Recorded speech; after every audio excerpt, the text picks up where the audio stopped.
Uh-huh. This is the Ryler Rock. Is the one and only Shaka Double.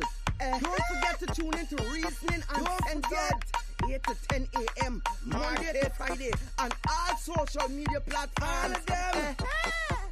Is Reasoning Uncensored. No smoke screen, no filter. Open mind, no enter. It's something you remember. Is Reasoning Uncensored. No smoke screen, no filter. Open mind, no enter.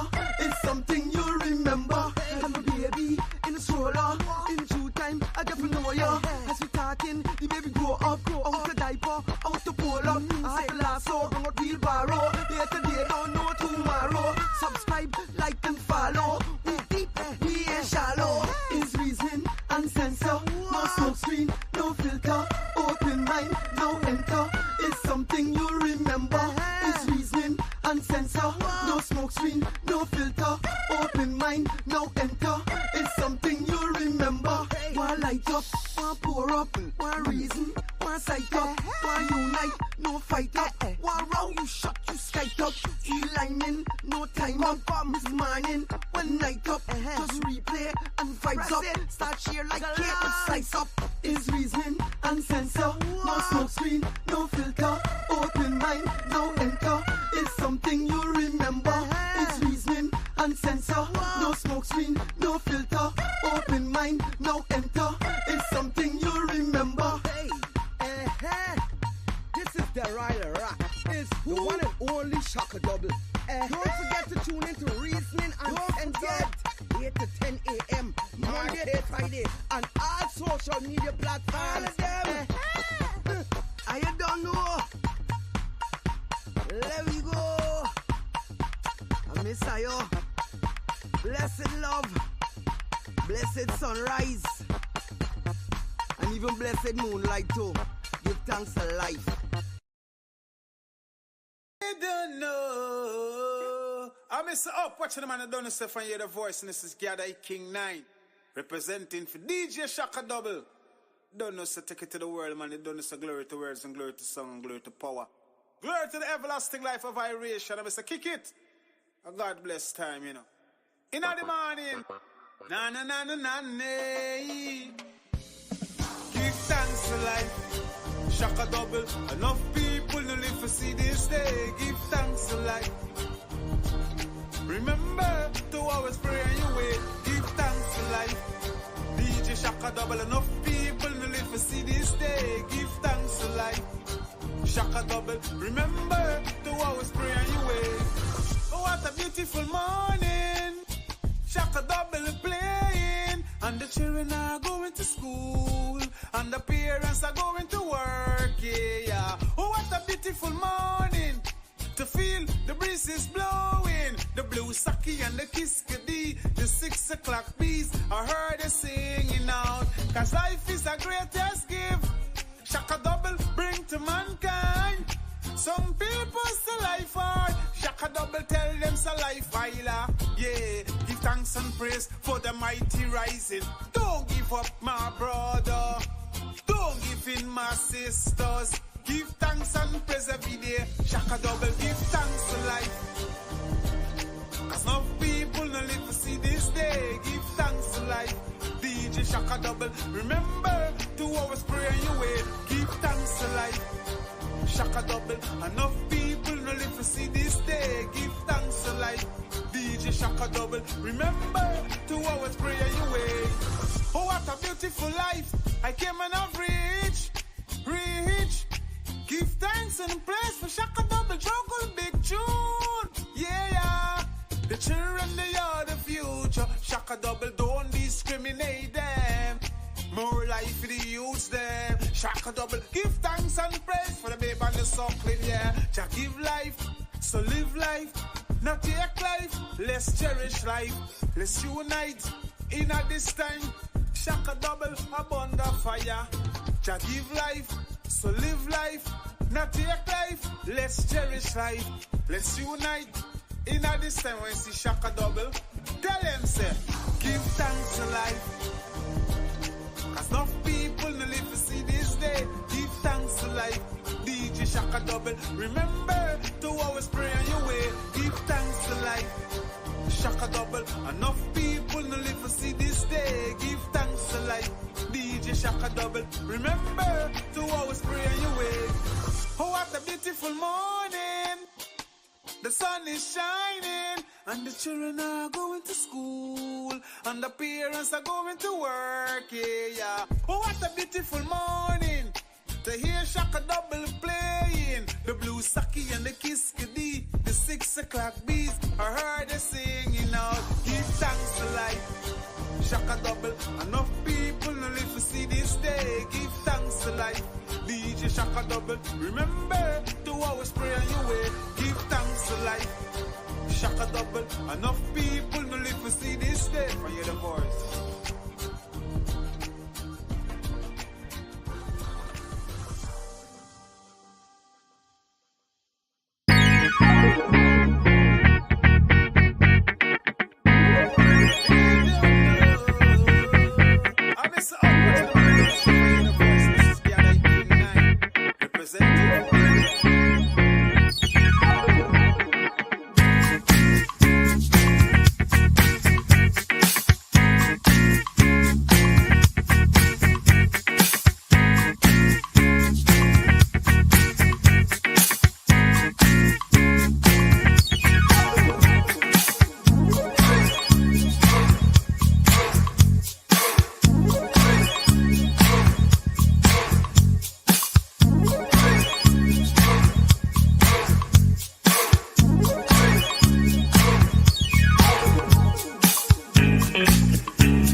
Blessed sunrise, family. Blessed sunrise.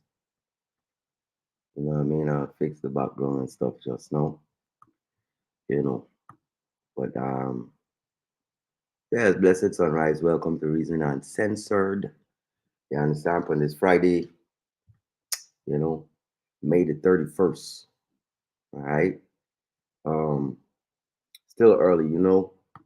These people still got me blocked. But it ain't stopping nothing. Still on YouTube, Reasoning Uncensored. You can find it on YouTube. And you can get the live because they got me cut off and stuff like that. Not able to share and stuff like that. But you know, that's what they want you to do.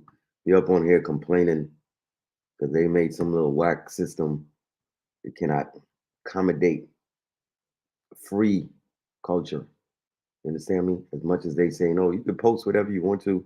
This is the age of the internet and free information and all that stuff. Really, on a certain level, when you make a certain post, you speak on certain subject matters and stuff like that. Believe you me, you know, people somebody report you or whatever, and that's it. All of a sudden, you know, you blocked and all that kind of stuff. But this morning I'm finna go play a song. Just getting into the vibe. It's still early and it's a Friday. I'm gonna be cutting this off like around 9:15. You know what I'm saying? Because New York City has alternative street side parking. For those who don't know what that is, it's like certain times on certain sides of the street. This is a congested city. Gotta move the car. You know what I'm saying? So by 9:30.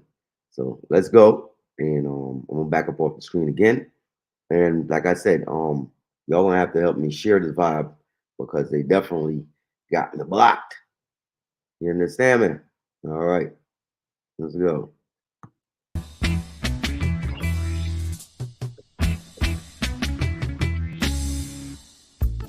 Teach me, teacher. Teach high and I am a teacher. Teach me, teacher. Teach high and I am African teacher. I never be late.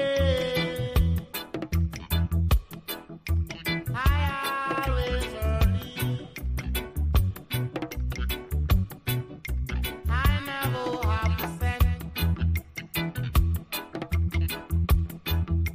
I always present. That's why I and I not sit down in a no back bay. And he like to be bright.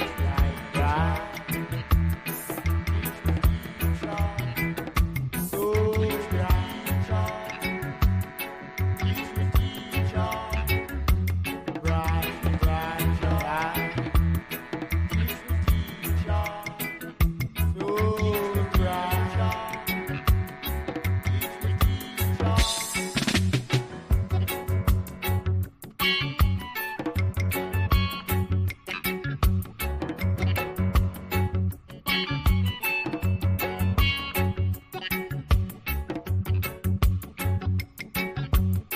African teaching is a part of our united culture.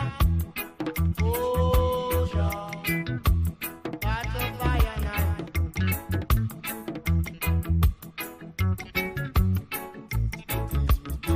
Teach me, teacher.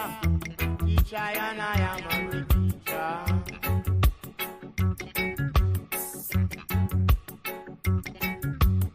I admit we go to school, but we never finish. Not until when we reach up on the side of Africa, wherein I and I can be taught by African teacher. Oh, teacher, I and I can be taught by African teacher. Teach me, teacher. Teacher, I and I am a teacher. Teach me, teacher. Teacher, and I am a teacher.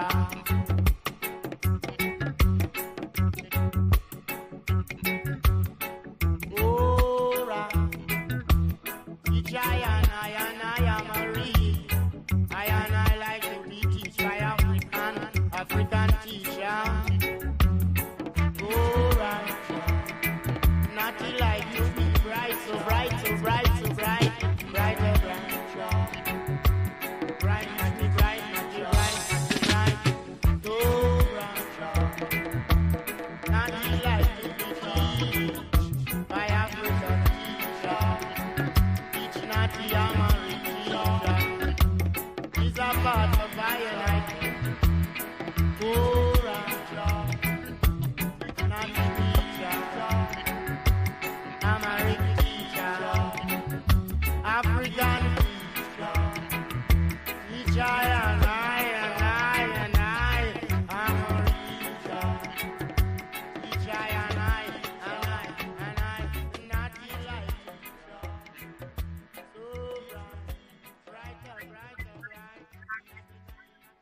Yes, family. Miss Sophia, what going on? Down in Antigua. What's up? You know what I'm saying? I say it on the live. You know what I'm saying? Let me check out for music. Mm-hmm. Yeah, I had to bring back the classic. You know what I'm saying? Them time in the station jumping up, moving around when the one playing. You know what I'm saying? So as you can see on the screen, this morning I using that's the phrase for this morning, the Trump card. The Trump card. You know what I'm saying? I gotta be forgetting to, you know what I'm saying? I'm switching my language mostly, you know what I'm saying, to what they call the standard English dialect, so that the audience can be more receptive in terms of being able to understand what I'm saying. Because people from the Caribbean and stuff will understand what I'm saying regardless, like this, you know? So the Trump card, as some of us might be aware, so-called Trump was convicted yesterday, right? And once again, the big smoke screen, because I was standing next to someone, and when the news came out, and so they're like, "Oh yeah, look, you see, Trump got convicted," and I'm like, before they even came down, because they talking all kind of stuff, and then way down at the end of all of that, because they want to just have you hooked on the clicks. Then they say, well, you know, he comes out and make a speech and says, listen, the people will decide on November 5th. You understand what I'm saying? And so that clearly lets you know, and he had the understanding already that, listen, this is just some preliminary judiciary stuff, but it's not something that can hamper me from, becoming the president. And at the same time, you know, let me explain something. You know what I'm saying? You know, this is why I got to turn my phone off and stuff like that, because when stuff come through and calls and all that, it be throwing me off. But all it did was up him more, right? Um, I've explained before when I was doing musical reasoning that, listen, unless within these judiciary procedures there's something that will happen, an outcome, a judgment in his case that is going to prevent him from becoming the next president. If any of those cases is going on, it's not going to do that. Then guess what's going on? It's called the biggest and largest marketing campaign that you've ever seen, and it's been done for free. He doesn't have to spend all these millions and dollars. Oh, now they took the money from him and he's broken. He doesn't need to do all that. When we talk about today, this is an example that I usually like to use. Back in the days, if you were an artist and you came up to somebody that maybe got some connections or some juice or whatever, able to make things happen. And however the introduction goes, this person knows you're an artist. Back in those times, the first thing that they used to, kick something. Let me hear what you're saying, right? And the artist would therefore kick it. And then you'll know, well, oh, maybe you need to work on that some more. Or, oh, all right, let me get some information and we'll talk. Or whatever it is. Today, it's not that. When you meet somebody that's in that position and you say, oh, yeah, I do music, the first thing they're going to, let me see your social media. What's your presence on Instagram? What's your presence on Facebook? What's your presence on TikTok? What's your presence on the Twitter and whatever social media outlets that are popular? What's your numbers on YouTube? Do you have any videos and stuff like that already? So the thing about it is, it's about the clicks. So when they go to your page now, so let's say you do have that, and then you say yeah, and then they go there and they see like 300 plays, even like 2,000 plays, 5,000 or something, whatever, on certain, let's say that's like the max that you're peaking in certain stuff. The guy's like, put in some more work. They're not even listening to your music. They don't even care what's the talent in the music, what it sound like, or nothing like that. You understand what I'm saying? Because the concern is about how many clicks have you got? How many people are paying attention to you? Because the way that we communicate today is through social media, is how we promote and advertise. So what you think when you have somebody who's going and running for a presidential position, and this person is now quote unquote in the news based on things that happened when he was in office before, right? And now he's on the news and on all the social media platforms continuously almost every day. And people just clicking, watching what's going on. That means he's the highest ratings, highest rater runner in that whole thing. When you tally it up and what it counts and where's the algorithm, it's already given it to you. For even those that don't like him, that would not necessarily even vote, you can't even run away from it. It's in your face. And so when, you know what I'm saying, the individual I was talking to, said it like, oh, and he's gonna have it on his record. What president wants to have that? Listen, Jefferson, all these cats, Kennedy, and a whole lot of them are connected in some way to either some kind of powerful people or some kind of mob organization. Okay. There are many stories, but allegedly, one of the realest that sticks about the Kennedy situation is because it's no secret that his father during the Prohibition period, once again, tying back up with the whole Puffy situation, right? And them accumulating their wealth, the Rockefellers and all these other cats, right? And them saying, okay, we're going to put money behind you for you to get into this presidential position. But when you get there, you need to do these things that we have on the table. And when he got there, based on whatever, and he's now thinking he's just a politician playing politics, and he refused to. And the mobsters is like, excuse me? We put you in, listen, we're going to send a message like clear, broad daylight to you and that family. Like us, the other families that made this happen, we're not happy about that. And that's disrespectful, and this is how we take it. Right? And so being a gangster in these times, or a ruffian, a radical, Bill Clinton, Obama, I don't know who else, but those are the two presidents that, because they wanted to get what you call cool Browning points, they're the ones that said, oh, I think was Clinton said he pulled in, but he didn't inhale. he blowed it out. But that was good enough. Like, oh, yo, Clinton smoked weed.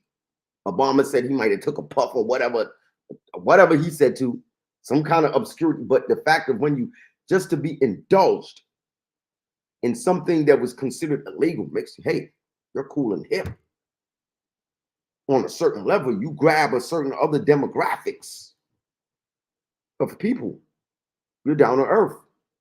So when Donald Trump is now convicted, it's like that's more ammunition. You see how they're against me and the system and what it is and this and that for the people. Yes, of course. Look how they're trying to take you down. You understand? And then it's on the news and it's on all the social media platforms. The other number one candidate is who? Joe Biden. Please, what clicks is he getting? When Joe Biden is getting clicks, who is he getting clicks for? When he's in the media most of the time, what is it for? He's falling down. It's this, is that. It's something that's showing that he's not capable. His time is up. And everybody knows, just looking at him. Like, even if you don't like Trump, it's like, you're like, what? Why would you even let, you know what I'm saying? He looking like he can't even cognitively think for himself. That he needs help in a different way. And is that the type of person you want as a president? When you got so many other worthy candidates, and this is the worthy candidate you got. Somebody that got a whole lot of mouth, whole lot of showing you a whole lot of mental faculty and a whole lot of spaz and pizzazz. You know what I mean? Right? So when it's like that, the smoke screen is different. Remember, that's how I started off this week. You know what I'm saying? With Plantation PSD, went to the various smoke screens and so forth. And this is just a continuation of that. But I'm going to dissect on some Donald Trump stuff. And listen, I don't even really care. What I do know is this. You see that reality check that those of African descent so drastically needs? The Spanish, they're already on it. They're going to take care of themselves. They know he gunning coming for them. They're going to get themselves together and do what they got to do. We are the ones that never have a plan and find a way to galvanize what is it to do and get set up and put in the hot seat. All right? All the policies and all the different stuffs come back on us. So for me, it's like, I'm always like, don't matter who goes into that chair, what office they from. Man, listen, some of you might make something that's a little this and that. Like, you know what I'm saying? Give us a little edge on this and that. But for the most part, it's always just survival. Right? What these really people that really on some Democrat, Republican stuff, like for real, besides the common little citizen that are running around talking about he's a Democrat or Republican. Listen, that is just molding of politics, what they do in the Caribbean, and people on this party and that party and this and that. The people that really makes a difference by what party you in, and it really is concerned when you see Robert De Niro the day before the judgment on Donald Trump and he's in court giving his thing because, and like, sit down, okay? Because what it is that ain't nothing real. What happens is when the Democrat, when whoever go into office, if Robert De Niro has investments, which he does a whole lot, okay? I used to work in Manhattan when he was building, and probably still is the only bank in what you call Soho or Tribeca. No, it's Tribeca. Okay? And if you know anything about that area, that's where, like, you know, Jay-Z and them would rap and talk about, you know, he's in Tribeca now, the street he lives at, and him and Beyonce and all this kind of stuff, right? So when Robert De Niro is supporting stuff like that, it's because who knows, maybe he wants to open another bank. Maybe he wants to do something else and fund and do these other things. It takes legislature and certain stuff and requires political favors. You think it doesn't happen? It needs to happen for certain things to really go, like big businesses and stuff like that to really get the fly. Try to open your little restaurant or a little something and see what happens. The amount of different licenses and stuff and inspections and whatnot you got to pass. And if it ain't good, then for you to know the right people that knows the right person that does the right inspections and this and that, and who knows, you know what I'm saying? Maybe you have a little, you know, gift, like a little thank you, you know what I'm saying? You know what I'm saying? Like for your gas and your trouble and your travels, to make it work. Right? So with these, it's really only people with wealth and businesses, issues of taxes and all this, that what these different administrations come in, that really gets affected in a certain type of way. The poor folks and whoever on the bottom floor, we get affected all the time, no matter what and who is in there. So for us, it's always a survival mode. You understand what I'm talking about? All right. So I want to touch on some Marcus Garvey today. And go into something, because remember, I'm talking about the smoke screens, all this stuff, the Trump card. What is a Trump card? We'll talk about it. But first, this is it's almost 10 minutes. So if you ain't got the time, whatever, it's whatever. But if not, you know what I'm saying, this stuff is recorded on YouTube, and I do this for historical purposes. So let's go. At the end of World War I, the war powers descended on Versailles to make peace and redivide colonial territories. From the seat of his self-styled empire in Harlem, Marcus Garvey argued that it was time to give Africa back to black people. Some said it was a ridiculous fantasy, but Garvey's slogan, Africa for the Africans, reverberated around the world as his movement spread through the colonies. In Europe, Garvey began to be seen as a threat. The United States had worked with the British government during World War I, and they continued that after World War I with a focus on Garvey. because the British government was deathly afraid that the Garvey movement was going to spread revolution.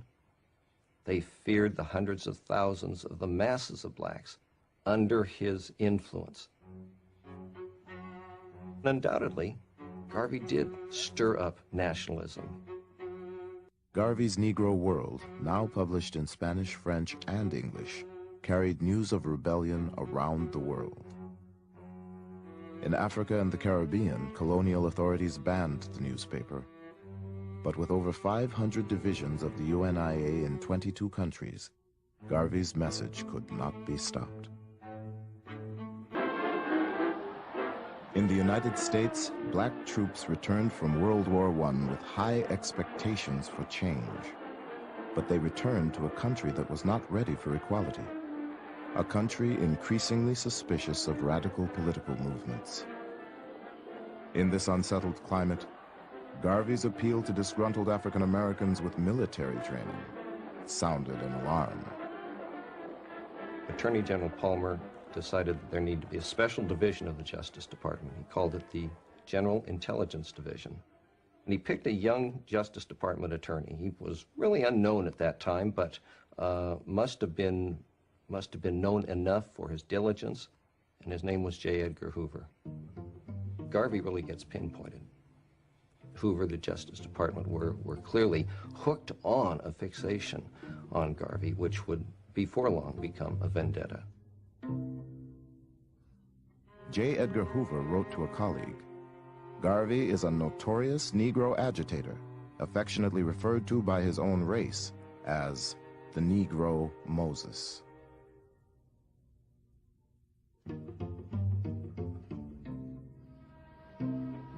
Hoover's agents were in the audience at Carnegie Hall when Garvey bragged that the UNIA would soon be strong enough to exact its own form of justice. When those crackers lynch a Negro below the Mason-Dixon line, since it is not safe to lynch a white man in any part of America, we shall press the button and lynch him in Africa. The agent reported that Garvey's address was met with great applause and much excitement.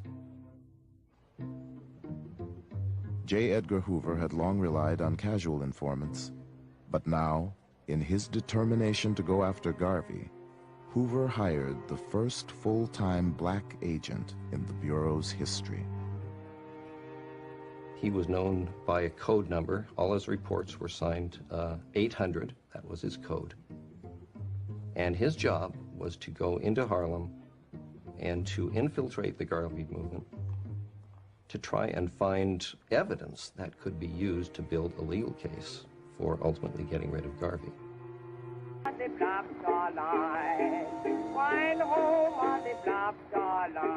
The idea comes to Garvey that black people need a shipping line. And he bases his idea on the fact that the Cunard family has the White Star Line and the Irish have the Green Star Line. And he says, why shouldn't blacks have the Black Star Line? So it is a vision of grandeur. Black people were routinely Jim Crowed on ocean-going liners. Black folk paying, say, for first-class accommodation often had to travel in third-class accommodation. Black people on ships had to eat after the white people had finished eating. So all of these problems Garvey was trying to address through a shipping corporation. His ships would carry more than passengers. Garvey envisioned commercial trade among black communities around the world, with produce, raw materials, and manufactured goods transported on UNIA vessels. The Black Star Line was in some ways Garvey's Empire State Building. It was this monument to black commerce in the same way that the Empire State Building was this citadel of white capitalism.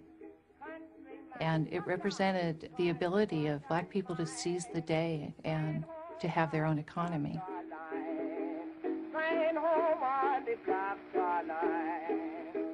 Garvey offered Black Star Line stock for sale in 1919, promising his investors liberation and large profits as they slept. My parents spent a small fortune in Garvey shares. They were $5 a piece in those days, which was a lot of money. And my mother had to remind my father that there was food and things to be bought because he was buying shares. And Daddy had those on his dresser. And I remember reaching out to touch them. And Daddy said, touch them and feel the power that the black man will someday know.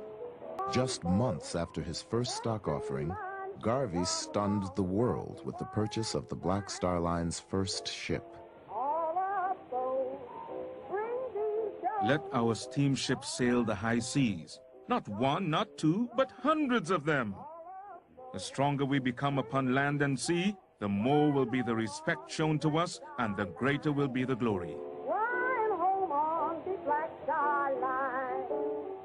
The SS Yarmouth, a 33-year-old wartime coal boat that Garvey planned to rename the Frederick Douglass, would set sail with an all-black crew under the command of Joshua Coburn, a black captain. One bright November morning in 1919, Garveyites assembled on the pier at 135th Street in Harlem to witness the launching of the Yarmouth. A spectator said, "We watched people jump up and down, throw up their hats and handkerchiefs, and cheer while the Yarmouth backed from the wharf and slowly glided down the North River." The ship appeared to embark on a spectacular ocean voyage, but because Garvey had not finished paying for it, the Yarmouth went only as far as the 23rd Street Pier. But when the Yarmouth finally made its maiden voyage, it was cause for an international celebration. The president of Cuba threw a banquet in honor of the crew, and members of his cabinet purchased shares in the Black Star Line. In Costa Rica, workers descended on the docks to shower the Yarmouth with fruits and flowers. It was announced that one of the ships of the Black Star Line would be coming to Panama and going through the canal. I was a very small boy at the time, and my brother and I were given packed lunches, sandwiches, and drinks, and were packed off to a place called Christchurch by the Sea, waiting to see this Garvey ship arrive. We got there at about 9, 10 in the morning. Midday, no ship. 3 o'clock in the afternoon, no ship, but we were still there waiting. 9 o'clock, no ship. At about 9:30, 10, my brother put me on his back and we were on the way home. But the ship never actually came. There's no denying the fact that Garvey's Black Star Steamship Line was a wonderful symbol. It was a powerful symbol. But it was nothing more than that, I think, a symbol. The fact that people would come down to the docks waiting for these ships, in some ways is metaphoric for the wishful thinking that was largely at the heart of the Garvey movement. Garvey was betrayed by the few people he trusted to get the Black Star Line afloat. The man he asked to inspect the Yarmouth turned out to be an informant for J. Edgar Hoover. And his hand-picked captain, Joshua Coburn, convinced Garvey to pay 6 times what the ship was worth, and then took a kickback from the purchase price. Yet Garvey quickly raised and spent $200,000 on 2 more ships.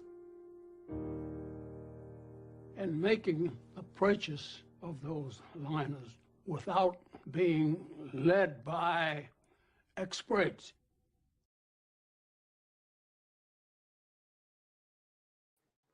All right. And I'm saying thank you all for staying tuned. So as you can see, now, one of the main things reasons why I played that video with Marcus Garvey, understanding smoke screens in our conversation and stuff that we're talking about.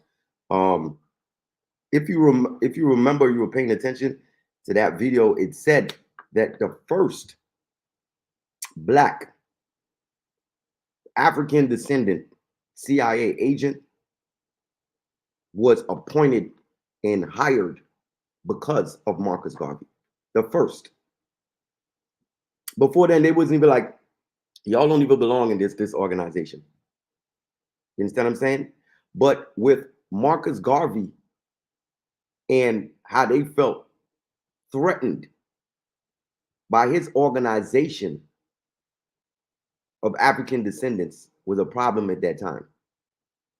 Extreme problem. And we're talking about 18 something, 19, you understand what I'm talking about? Like high time. If you think today, when you're outspoken and say some things are in the 60s or in the 70s, imagine when Marcus Garvey was doing it. Right? And you know, like they had this guy up in there that just now was talking. I don't know who he is, and he could be a respected scholar or whatever. But he reminds me of those who come off of like the E. Du Bois school. And there's usually like a like a Bob Marley, Peter Tosh, Malcolm X, Marcus Garvey. They like to put W.E. Du Bois in Marcus Garvey against each other, right? As far as their ideological points and who this and that and who was more important. Listen, they both are complementary. This is what it is. I don't deal with the division of things. It's how do they complement one another versus why are you looking at it from a divided perspective?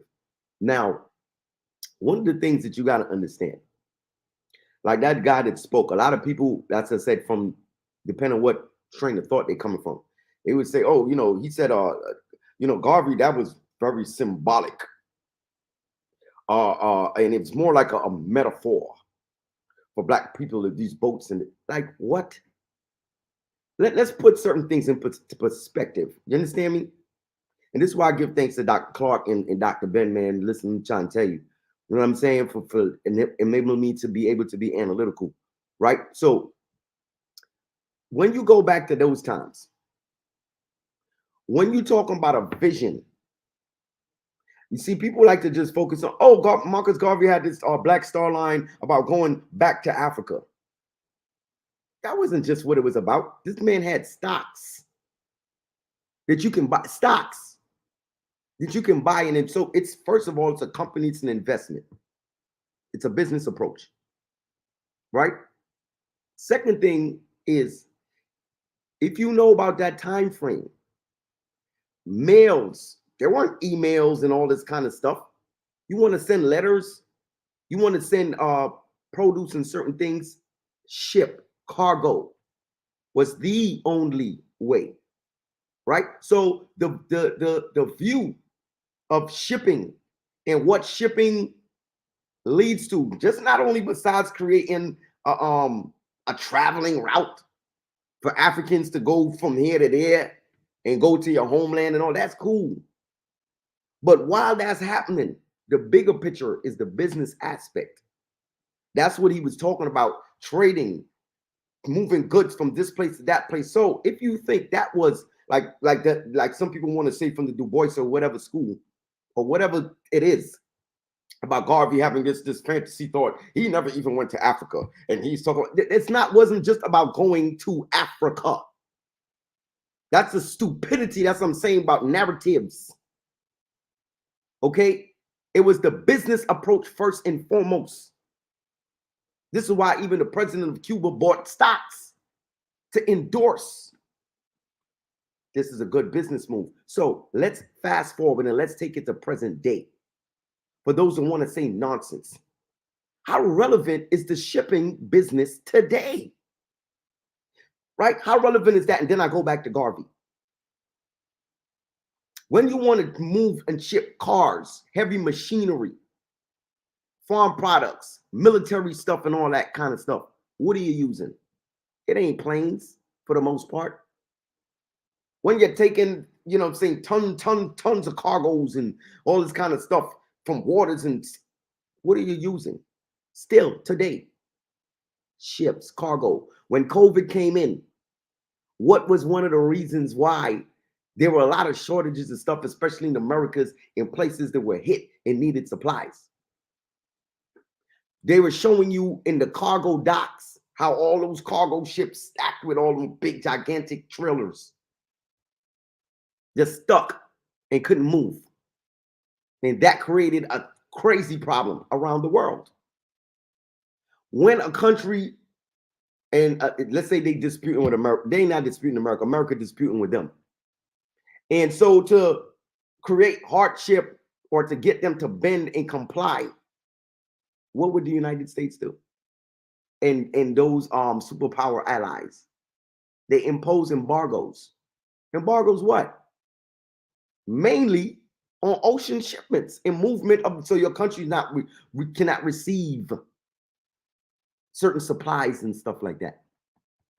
So look at the importance of the vision of the shipping company and the shipping empire. Okay? Because you got to remember today, this is what I'm saying, even today. So look at the remnants of something that's left back from Marcus Garvey. There's so many other things that's left back from Marcus Garvey. And imagine if that one was able and was not infiltrated, because I'm going to talk a little bit more about that just now. When you walk down the street, if you're from a place like New York City, and you see vendors on the sidewalk, places like a Church Avenue, Flatbush Avenue, and all the places, let's say we're predominantly Caribbean folks is at. And also let's Harlem, because that's where it was at. Let's go to 125th Street. And anywhere around those, you know, certain those avenues, Lenox Avenue, Lexington, and so forth. What is going on the sidewalks? Vendors selling products. This is something that Marcus Garvey implemented and went through a whole deal to get that done, because it was a means of us supplying for ourselves and providing for ourselves.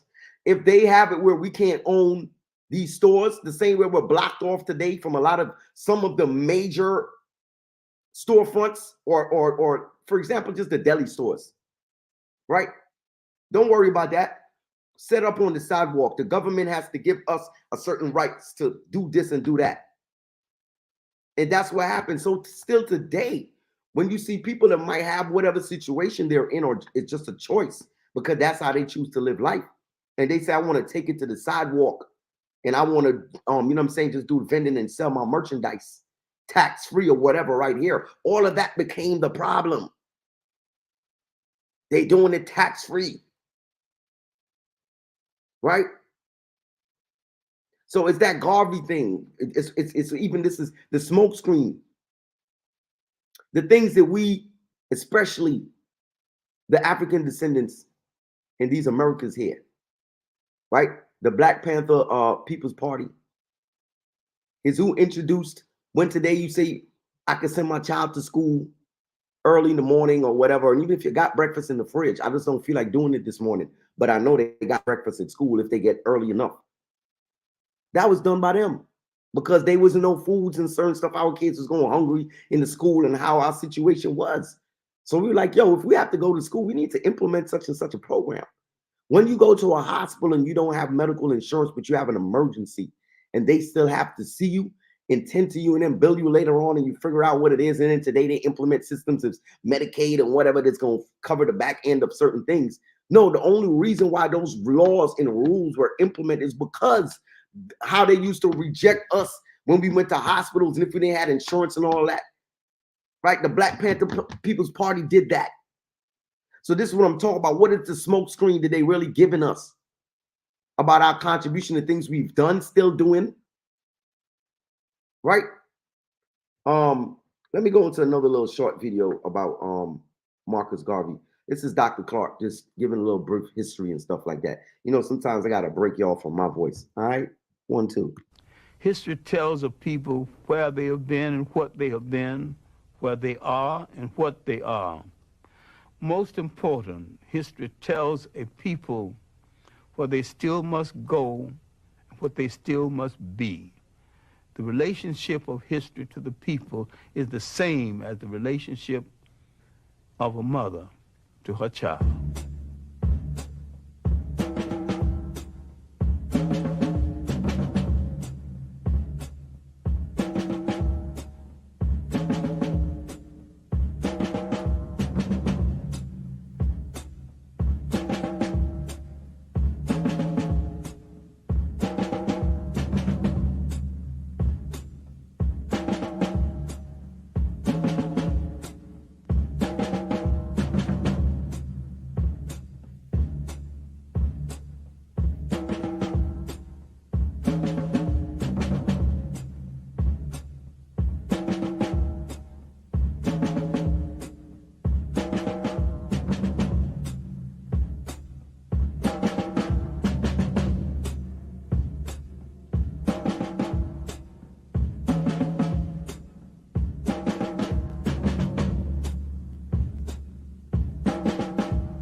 There's something about an island, a body of water. It creates a special kind of dreamer because they did not know where they came from in Africa. They dreamed of the whole of it, bring it all together in one piece. The seeds of Pan-Africanism, planted in the United States during slavery years, later flourish in the fertile soil of the British West Indies. Trinidad produced the three greatest Pan-Africanists, H. Sylvester Williams, C.L.R. James, and George Padmore. In Trinidad, they found the Pan-African League. H. Sylvester Williams would eventually call it Pan-African. He would call a conference in London in 1900. A few scattered Africans, a few people from the Caribbean, W. Du Bois from the United States. They did not ask for the independence of African states then. They asked for preparation. Give us the kind of education that will prepare us for eventual independence. They were reasonable, but they weren't listened to. And yet the conference made some kind of impression. After the first Congress, Du Bois would be the leading light from the second through fourth. But the most meaningful, the one that Du Bois called in Paris, as a result of this Congress, Du Bois came to center stage as the leader and theoretician of Pan-Africanism. Pan-Africanism wasn't exactly new because black Americans were practicing it long before someone gave it a name. The African settlement movement, the movement that settled Liberia, was informal Pan-African movement. The so-called Negro Convention movement was most a discussion of how you bring the African world together. That whole 19th century was Pan-African thought. Prince Hall, his development of the Black Masonic order that he called the African Lodge, the search for a place in Africa for settlement by Martin Delany and Robert Campbell. 1829, David Walker's appeal to the colored people of the world was basically a Pan-African appeal. All of this, before we come down to the end of the 19th century. The ultimate Pan-Africanist, of course, was the Jamaican Marcus Garvey. Citizens of Africa, I greet you in the name of the Universal Negro Improvement Association and African Communities League of the World. You may ask, what organization is that? It is for me to inform you that the Universal Negro Improvement Association is an organization that seeks to unite into one solid body the 400 million Negroes of the world. It was soon after the end of World War I. The Secretary of War had told the black American soldiers that their lot would not be appreciably changed by virtue of the fact that they fought in the war. There had been an investigation. It was discovered that many of the nurses wouldn't treat black soldiers in the hospital, wouldn't even touch them. Some of them died as a result. So you have these grievances pent up in the veteran coming home. All of this came to a head in 1919 when there were riots all over the United States. That's called the Red Summer. Marcus Garvey could point out, look, they don't want you here. Let's go back home. Let's go to Africa. Go back to Africa. Let's not only go back to Africa, let's go back in our own ships. Now, a whole lot of people who otherwise would not listen, now willing to listen. We hear the cry of France for the Frenchmen, of Germany for the Germans, of Ireland for the Irish, of Japan for the Japanese. We of the Universal Negro Improvement Association are raising the cry of Africa for the Africans, those at home and those abroad. He began to dream the great dream and rescue the mind of millions of black Americans from depression and self-doubt. By 1923, he was in some difficulty with the boats and some of the people he had hired to run the boats. Terrible mismanagement and betrayal. He collected millions of dollars from black Americans to buy these boats, and these boats were old and not as seaworthy as he thought they were. Garvey moved over large territory, maybe too fast, and yet he built the largest movement in black America before or since. There needs to be a reassessment of Marcus Garvey and his long-reaching effects. He called attention to what slavery and colonialism had taken away. They took away a concept essential to all the people in the world. They took away the concept of state management and state maintenance. Once you are taken from the geography of your origin and forced to live in a state designed by others, you're still the slave to the man who's astute enough to control a container called the state.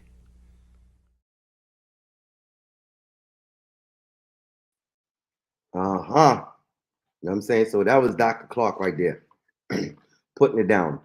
One of the most brilliant scholars. So you see, that the story about Marcus Garvey, the betrayal. Look what raised millions of dollars in 1919, 1920 something. The capability. This is why the first black FBI agent was up in there.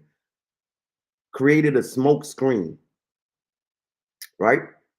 And all they did was caught him in something, mail fraud. But it wasn't mail fraud. It just they just had to find an angle and said that the stuff that he mailed in the mail to his followers and people who were following him, basically you couldn't send this type of mail. It was considered a federal crime. You know, this is why there's certain laws about the postal system and all that, you know what I'm saying, being in place, even for things like that, so that we couldn't communicate and organize ourselves using that system. You know what I'm saying? So Marcus Garvey was definitely betrayed. Paul Robeson, same thing. And they're from a very close, similar time frame, right? Paul Robeson in the 1920s also, right? In those time frames. But look what happened. Paul Robeson also a thousandaire or maybe a millionaire in those time frames, right? And both men, they defamed their character, dragged them into court. Marcus Garvey got imprisoned. Paul Robeson, he was just stripped of his citizenship and his ability to make money and support himself. They even, you know what I'm saying, there's even on the scholarly level, a conversation of Robeson allegedly being even poisoned that affected his mental thinking capability so that he couldn't even, you know, go out and articulate in his later years. You know what I'm saying? Banished and you know what I'm saying? And went into seclusion, just like Marcus Garvey. So the smoke screen, right? And then the people jump behind these betrayals. What is that sound? I don't know what that sound means. That's the first time I heard that sound on my computer. Oh, it's my calendar. You know what I'm saying? So, you know, the betrayal. When people, for example, talk about, you know, the story of Jesus, without like real care, but I can't get all into it because, like I said, 9:15, I gotta move on my vehicle today. But from the more critical level, man, they got us on a lot of. We're naturally spiritual people. That's part of our heart chamber, and it's electrical. So it's part of our soul. It's part of the divine spirit that never dies, right? Energy never. It just transcends. But the betrayal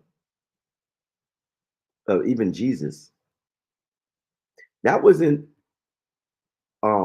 necessarily the way. If you watch the projection of what was told, and like I said, I'm just going to touch up on it, and what was written, orchestratedly written. The rabbis and the high priests supposedly were the ones that were like, listen, This guy right here is bad business. He's bad news and bad business. Why he's bad business? Because there's a heavy tax, and the taxation is going on and being pended upon the so-called whoever those Jews are they're writing about in that book by the Romans at that time that's occupying that region. And the church, still like today, remember we talk about these things and Marcus Garvey, the steamboats and the vendors and how these remnants of these things that still exist. Right? So the taxation, even today, the churches are exempt. And they don't face the scrutiny of a lot of other businesses, given the fact of how to stay open, because there's so many different waivers for the church.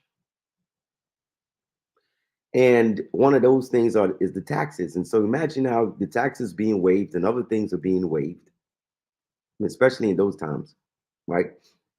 But the people are bringing in money, right? And what you need to facilitate back, because if you watch how the Jews move, for example, like I'm in a Brooklyn neighborhood, part of next to Crown Heights, which are the Hasidic Jews, the ones that dress in the uniform and stuff, that those are predominantly their territory and stuff, right?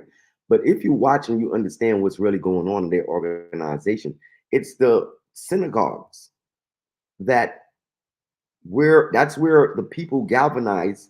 That's where they plan. That's where they even discuss where their money are. That's where they put their money together, but not just to put it to give it to the synagogue. They put it towards whatever the businesses discussions and whatever the next plans and the agenda and stuff and whatever's needed for their community. So it was a means of like, listen, you walking around here talking about don't pay no taxes to these people, but you don't have no army, you don't have no military, you're going to get us killed and you're going to get us slaughtered. This is why even when people talk about, in the Caribbean, there's a misconception in certain places, especially when I was first being a Rasta when I was around 18 and stuff. You know what I'm saying? You hear about the Maccabee Bible and the Maccabee. What it is just the book of Maccabees. And what it is about the book of Maccabees is that that's just one of the last fights accordingly. And if it's correct historically, then so be it.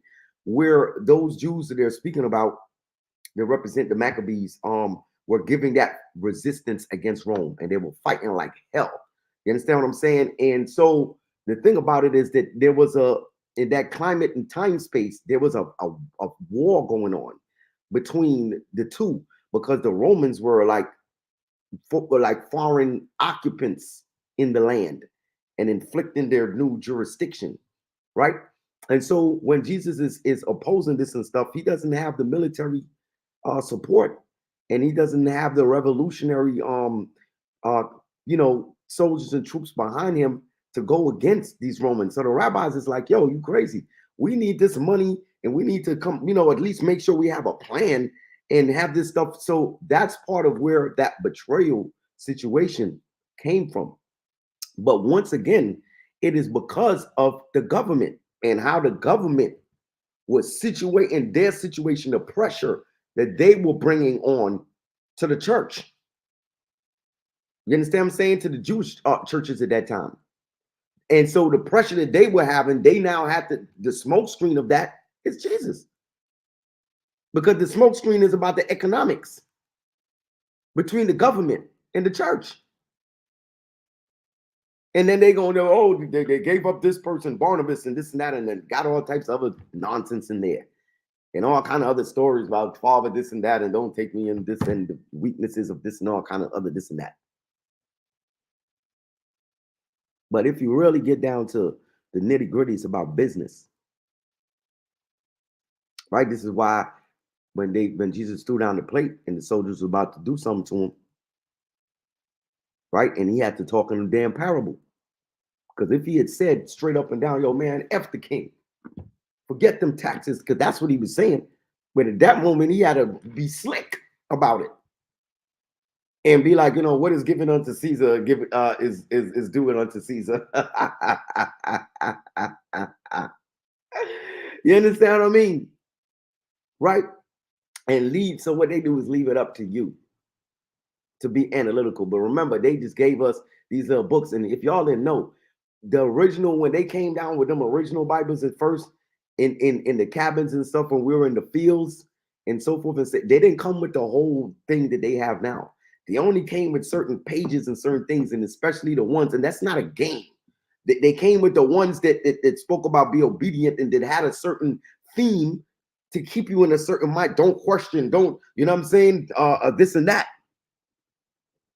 Right? So, that's just the situation. I'm getting ready to tie it up for today. Like I said, they got me blocked off on all them little Facebook things. I'm tired of telling, people I'm saying, is YouTube, they're gonna have to find me at. And I'm working on some alternatives. But all of that.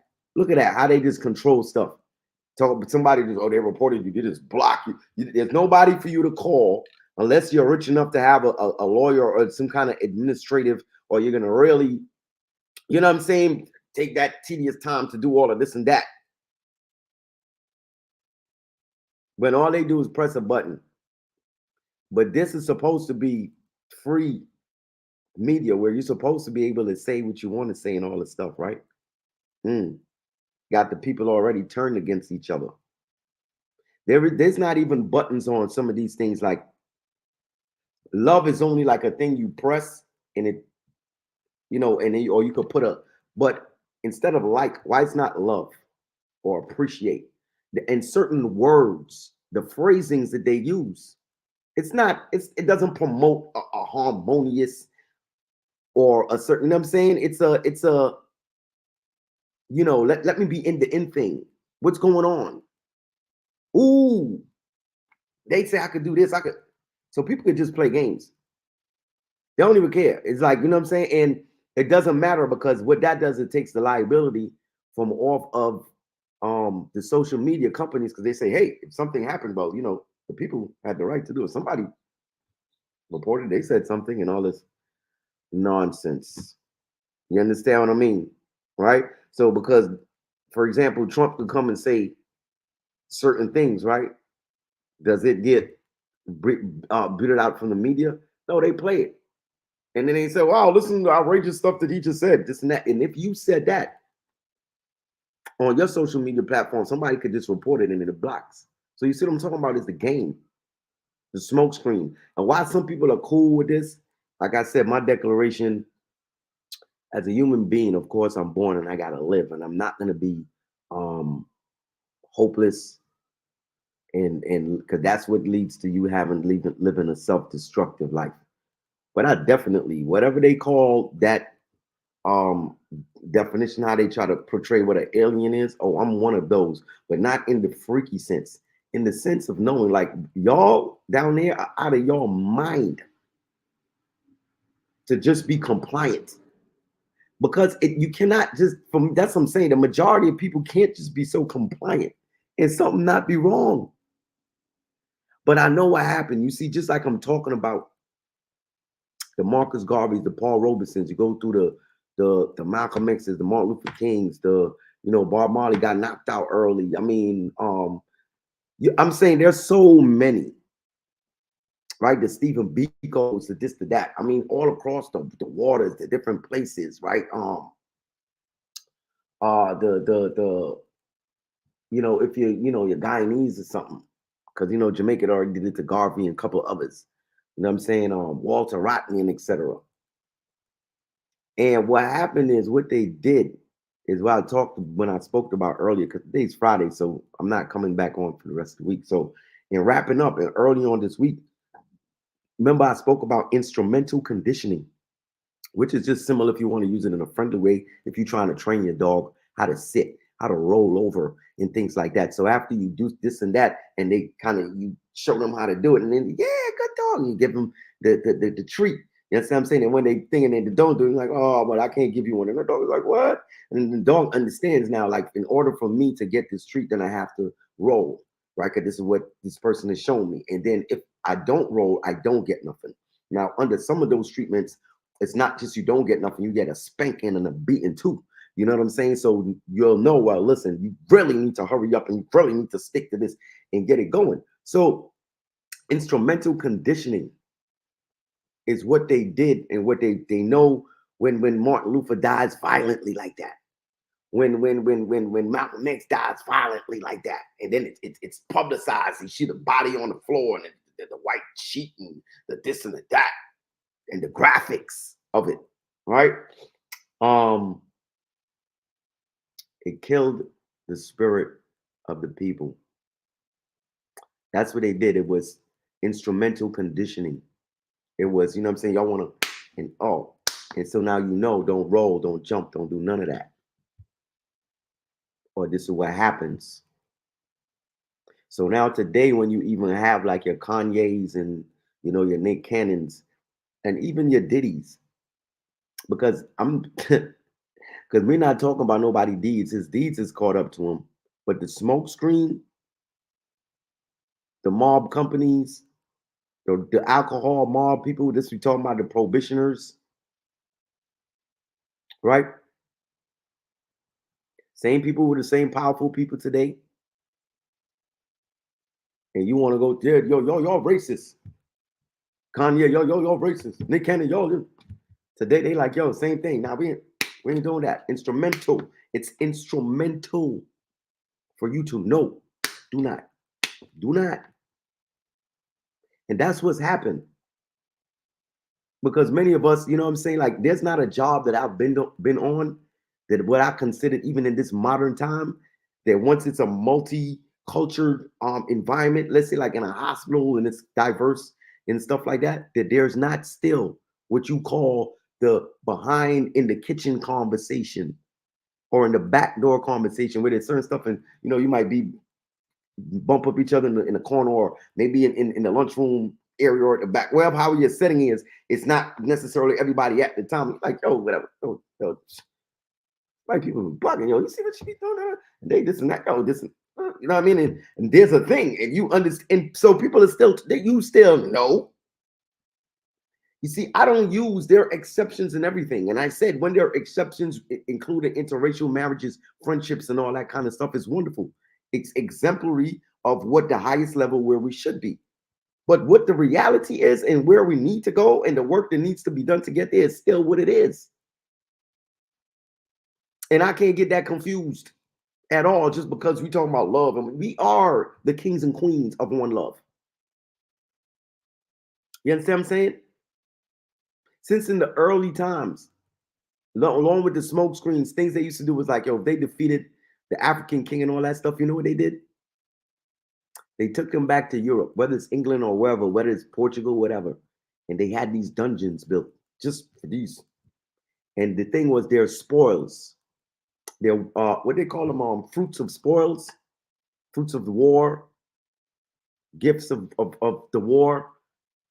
And so now this person, yup, that's my alarm. Let me know I gotta move my car. So these fruits of war, and they left them like, you know, yo, we got the king of, you know what I'm saying? So the Badunga Bunga guy is in there. Yeah, man, he gonna die down there every day. I go down, I'll piss on him and all, you know what I'm saying? I feed him shit, though. Like, hey, we got the big African king down there that was giving us a resistance. It's the same thing. You wanted this and that to Bill Cosby, to Weber, to go pull up this and that. Who could ever and have done more and still is doing more? We could never. And say, who's been rich before? Believe you me, part of the models that Puffy even seen and some of the other people they want to say, whoever people that coach you and bring you into, yes, that too. But them, they saw the lifestyle that supposedly those rich Caucasians supposed to live and say, hey, and they built their model in the African descendant world, the African American world. This, we're going to make our version of how they do it. Because what else is it? Because all that stuff is definitely in our culture and tradition on the real. Because if it is, then it will be something like when you go in certain places, even when it's not predominant like that. Like we have because of the culturation.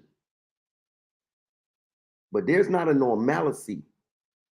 You could go back in these people's history and their statues and all kind of stuff depicting how they felt about the mannerisms and the behaviors and stuff that's deep-rooted into the culture now. But anyway, I gotta go. I can't get no ticket. Let me go run this commercial. July 6th, Talk of the Tone Radio. You know what I'm saying? Y'all make sure y'all come out. I'm gonna be in the building. You know what I'm saying? Y'all done see me in a minute. You feel me? This is the time. Come through. All right. Listen, blessed love. Give thanks to the rising. Give thanks to y'all going out and y'all coming in. You know what I'm saying? I don't do my tree touch right now up on certain levels because it's just a reason of conversation, but give thanks for life. Always.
Shocker double.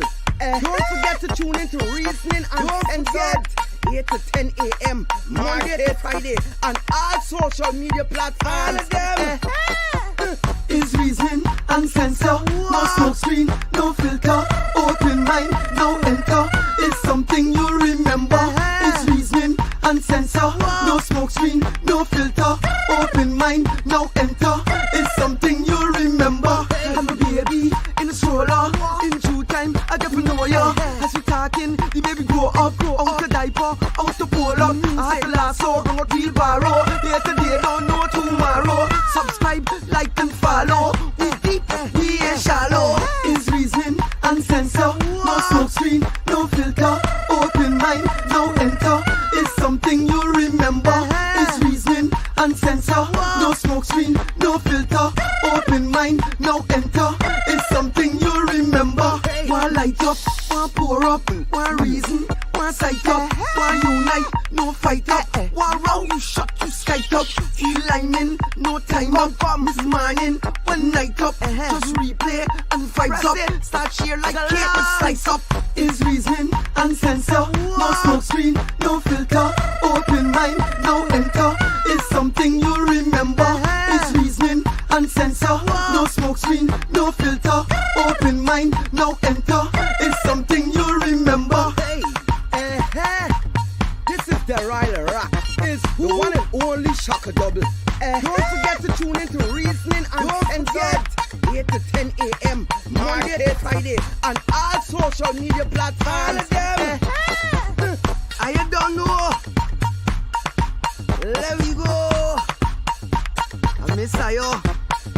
Blessed love, blessed sunrise, and even blessed moonlight too. Give thanks to life. This is the Ryler Rock. Is the one and only Shocker Double. Don't forget to tune into Reasoning Uncensored 8 to 10 a.m. Monday to Friday. On all social media platforms. All of them. Is reasoning and censor. No smoke screen, no filter. Open mind, no enter. It's something you remember. Is reasoning and censor. No smoke screen, no filter. Open mind, no enter. It's something you remember. I'm a baby in the stroller. In due time, I get to know ya. As we talking, the baby grow up, out the diaper.